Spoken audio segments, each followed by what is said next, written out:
দাদা, এই দাদা, তাড়াতাড়ি বেগুনগুলো তুলে বাড়ি চল। বেগুন ক্ষেতের মালিকের কাছে ধরা পড়লে নির্ঘাত পিঠ মুড়ো দিয়ে সে বেঁধে রাখবে। এই তো হয়ে গেছে বোন। আজ বেশ কিছু বেগুন তুললাম। দুদিন না আসলেও আর সমস্যা নেই। চল, বাড়িতে চল।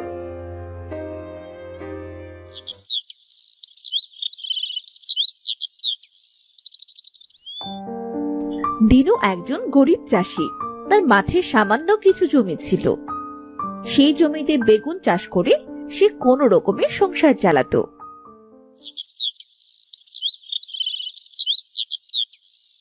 কিন্তু কিছুদিন হলো তার বেগুন ক্ষেত থেকে রোজ বেগুন চুরি হতে লাগলো।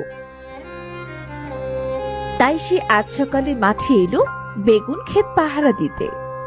দেখি আজ কারা আমার বেগুনগুলো চুরি করে। আজ সারাদিন মাঠেই বসে থাকবো। আমার সংসারটাই ভালোভাবে চলে না, তার ওপর কে যে আমার বেগুনগুলো চুরি করে কে জানে। হায় হায় রে, আজও আমার বেগুনগুলো সব চুরি করে নিয়ে গেল। কে কে করেছে আমার এই সর্বনাশ রে। দিনু তার বেগুন খেতে বসে কাঁদতে শুরু করলো। বেগুন ক্ষেতের পাশে ছিল একটা তাল গাছ। দিনুর মেয়ে টিনার কবর দেওয়া হয়েছিল। টিনা পেতনি রূপে সেই তাল গাছের উপরে থেকে তার বাবা ও বেগুন ক্ষেত দেখতো। না না না না না, অনেক সহ্য করেছি। আর না, আমার বাবা রোজ এমন করে কাঁদবে আর এটা কিনা আমায় দেখতে হবে। আর না, এবার যদি ওই বেগুন চোর আসে তবে একটা হেস্তনেস্তু আমি করেই ছাড়বো। বুঝেছি, সৃষ্টিকর্তা মনে হয় নিশ্চয়ই আমার পরীক্ষা নিচ্ছেন। অকালে মেয়েটাকে হারালাম, এদিকে সংসারে অভাব আর অভাব। আর কিছুদিন থেকে ক্ষেতের বেগুন সব চুরি হয়ে যাচ্ছে। বেগুন ক্ষেত আর পাহারাই দেব না, যা আছে কপালে।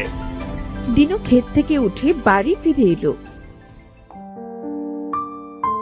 এদিকে রেনু ও শিবু বেগুনগুলো বাড়িতে এনে তার মাকে বলল, মা, ও মা, দেখো আজ অনেক বেগুন এনেছি।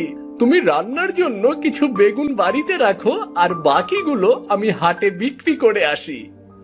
বাবা, তোরা রোজ রোজ এত বেগুন কোথা থেকে আনিস? মানুষের খেতে কাজ করেই আনি মা। এত কাজ যদি না করি তবে বাবাকে সুস্থ করব কিভাবে? তাই তো মানুষের খেতে কাজ করে টাকার বদলে বেগুন আনি। এতে আমাদের